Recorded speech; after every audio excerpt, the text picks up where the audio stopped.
Hey everyone, so One Piece chapter 1094 just came out, and to me, Egghead Island is officially just a phenomenal arc. You might be saying, Morge, how could you not have felt that way already? I will say that I'm separating a little bit the actual core storyline at Egghead Island itself from the outside world events. If we take everything into consideration, then obviously everything that's been happening so far ever since we've gotten to Egghead, including the Shanks vs. Kid scene, Blackbeard and Kobe and the entire Hachinosu Island raid, everything that happened at Marijoa and the Reverie, if we're taking all of that into account, we've never really had, a worldwide arc like this before. So obviously Egghead Island was breaking new ground in that regard regardless. But if I'm looking just at the core Egghead Island storyline itself with the Straw Hats, I would say that up till now, I've thought that it's been really good. But this chapter, for me, I think, just put this whole storyline over the top. I think that this was the big moment that kind of just upped the stakes to a level that I don't know any of us really saw coming. Because if you told me before this arc began that in Egghead Island, Luffy would be fighting Admiral Kizaru, I would tell you, that's awesome. That's already a heavyweight matchup that would be a fitting finale for an arc like this that's kicking off the final saga. That's not the case. Luffy versus Kizaru was just the teaser. That was just the warm-up. Gorosei Saturn is the actual definitive big bad boss of this arc, and Oda could not have delivered any better on establishing him in that position. And in doing so, not only does it establish that the stakes of this arc are significantly higher than what we could have imagined, just in the manner in which Gorosei Saturn was, his demon form, his devil form, whatever you want to say, was revealed to us, it immediately shifted the entire tone of the battle to something much more foreboding, much more serious than we could have previously imagined with the general feel and mood that the previous chapters were giving off. Not to say I wasn't enjoying Luffy versus Kizaru, but Saturn just brings a different level of gravity and heaviness to the situation. And that's just the start of it, because with the reveal that Saturn is like this, and with the knowledge that this is just the beginning of the final saga, we now have full understanding that yes, the entire Gorosei that are waiting for us at the end of the story, at the end of One Piece as the final battle, to take down the world government, Imu's entire squad of core subordinates, they are all terrifying monsters, unlike anything that we've seen before, and that means that now our imaginations can really go wild as to how strong and how powerful Imu himself is if just one of his 5 subordinates causes a reaction like this among everybody on that island, every single strong fighter on that island. Luffy, Zoro, Lucci, Kizaru, they all felt it, right? Sorry if I leave out anybody right there, but the majority of strong fighters, let's say, the majority of strong fighters on that island, we've just never seen a ripple effect sort of reaction from one character transforming in One Piece like this, right? It's something you see in a lot of anime, right? Some character goes crazy and other characters from all around in different directions far off can sense that something big is happening. But Oda interestingly never really uses that trope, or at least not that frequently. He doesn't have chills going down everybody's spine, they're all at different locations on an island when one character is getting serious. He just doesn't really invoke that, which is funny because observation haki is a thing, but that's just not something that Oda tends to fall back on. But I feel like that makes it all the more impactful when he pulls it out for something like this. And it's not just the manner in which Saturn was introduced to us, it was the fact that his design is something straight out of a horror movie, right?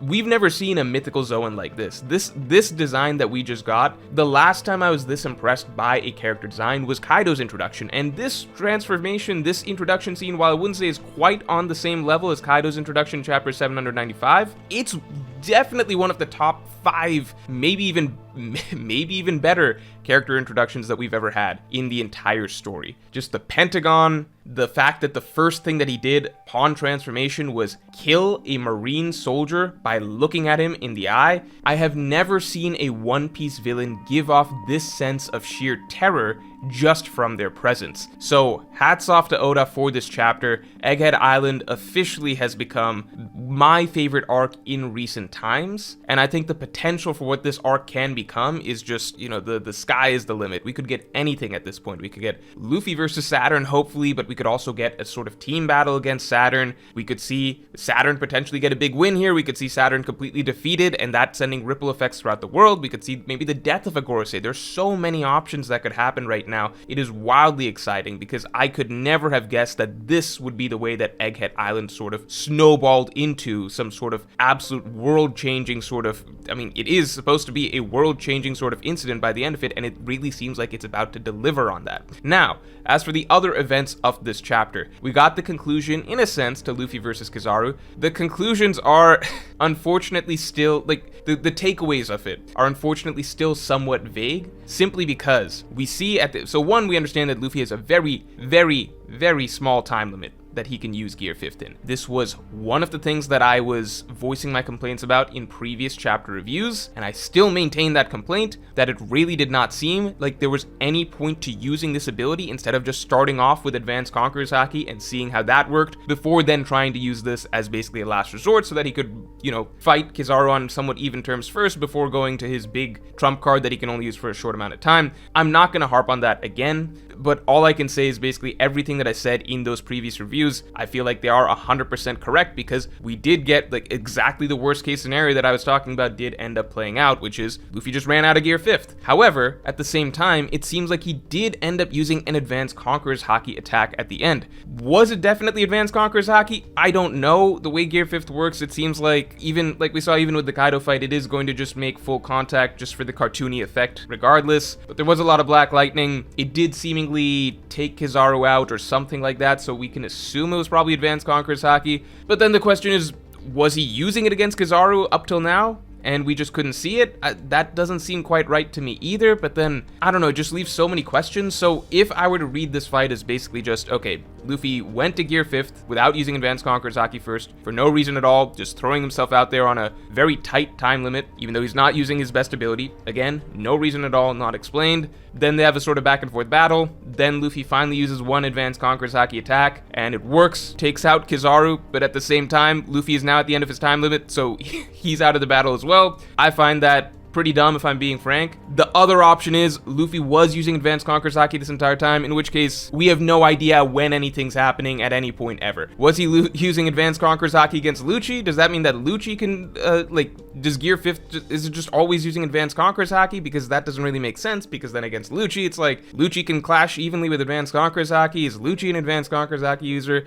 Yada, yada, yada. I mean, Lucci is going even-ish with Zoro basically right now, so that's its whole own discussion. Was Luffy using Advanced Conqueror's Haki against the Seraphim? Do we just assume that Luffy's just always using it, Gear 5th or not, Gear 4th or not? What? There's so many questions that come out of this that all I can say is I hope that, I guess if I have to pick one of the two routes or explanations, I guess I would prefer the idea that Luffy wasn't using Advanced Conqueror's Haki against Kizaru up till now, but he finally pulled it out for his final attack, and that's why Oda drew all of the, black shading and so much Black Lightning and stuff. That's the assumption I prefer, because even if I think that it's dumb how Luffy handled the fight, it at least feels more logically consistent with us being able to still recognize when Advanced Conqueror's Haki is being used in some sense. Whereas the other route, where it's just like Luffy's been using Advanced Conqueror's Haki all the time since the beginning of Egghead. He used it against Lucci, he used it against the Seraphim, he was using it against Kizaru the entire time. If we go that route, well then it's just like, okay, so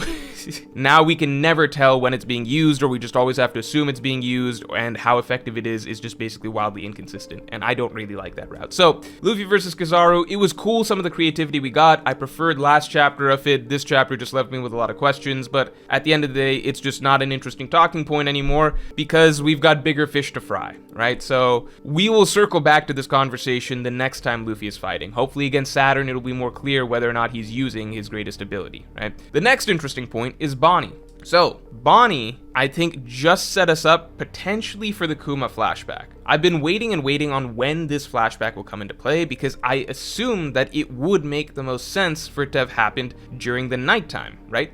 We in fact started the flashback, and then we cut away, and then we cut back in the morning when everything had wrapped up during the nighttime. I thought it made a lot of sense to happen during the night, because that way we get the flashback out of the way before the Marine invasion starts. However, I feel like, one, we have to get the flashback at some point before we exit Egghead Island, but two, we have to get it out of the way before the final battle of this arc starts. So I feel almost as though if Saturn is supposed to be the final battle, maybe we just got set up for a flashback to start for Bonnie within the next 1 or 2 chapters. I think that would make quite a bit of sense with the way Oda's been doing things so far, and that, you know, he didn't, to keep the arc interesting, I suppose, he didn't put in the flashback during the nighttime, because at that point in time, I think a lot of readers were already not super interested in the who captured Vegapunk storyline, like who's the traitor, etc. We were already kind of, you know, maybe meandering a little bit and maybe losing some readers' attentions from what I can remember during that time. So including a flashback at that point in time maybe also have been not as interesting to readers, especially with so much crazy outside world stuff going on. However, Oda gave us all the crazy outside world stuff, and then he even gave us a good amount of action at Egghead Island. He gave us Luffy versus Kizaru and a bit of Zoro versus Lucci, so he fed us some cool action,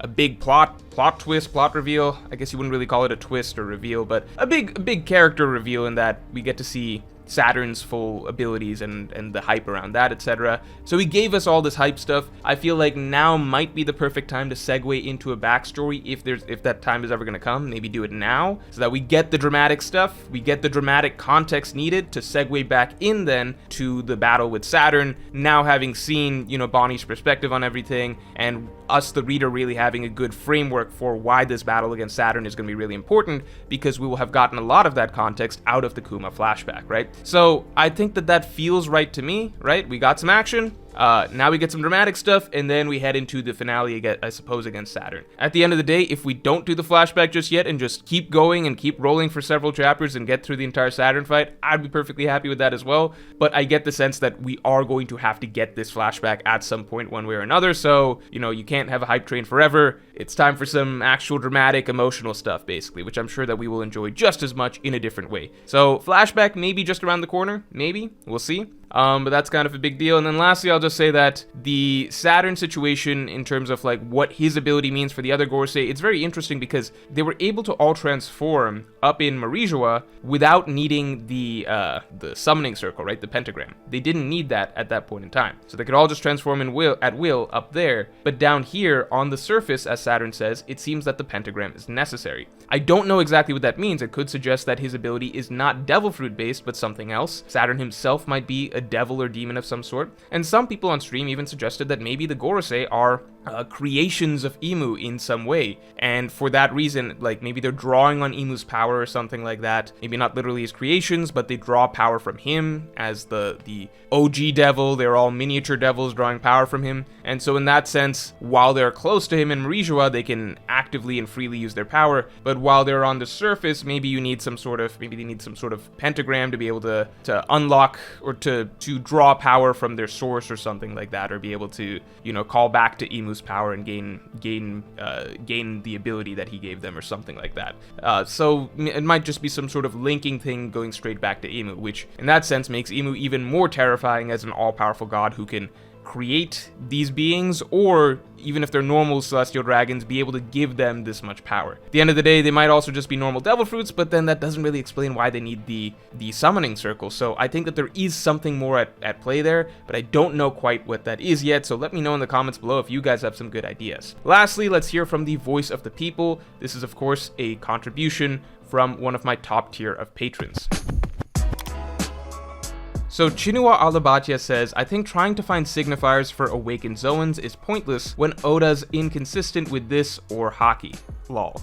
So, I do think that this is an interesting point. I think that this has become more of an issue since Wano, where we got to learn more about Devil Fruit Awakening and more about Haki, but at the same time, the inconsistency of how this stuff is demonstrated to us in the story, or how this stuff comes through in the story, has really thrown a lot of readers, myself included, for a loop. With Devil Fruit Awakenings, we've seen a lot of Awakened Devil Fruit users, and many of us have picked up on this trend that many Awakened Zoans seem to have this sort of cloud-like effect, but at the same time, it's hard to understand why so many Devil Fruit Zoan users that you would expect who would have Awakened Devil Fruit, such as Kaido, or all of the Tobiroppo, or all of the Calamities, why they don't have it, but then someone like Kaku, or even the Impel Down Guards. But then the Impel Down Guards didn't have clouds and stuff around them, so maybe incomplete Awakened Zoan users. But, you know, Kaku has it. Yamato seemingly randomly has an Awakened Zoan, even though nobody else on Onigashima, including her own father, does. Lucci, obviously.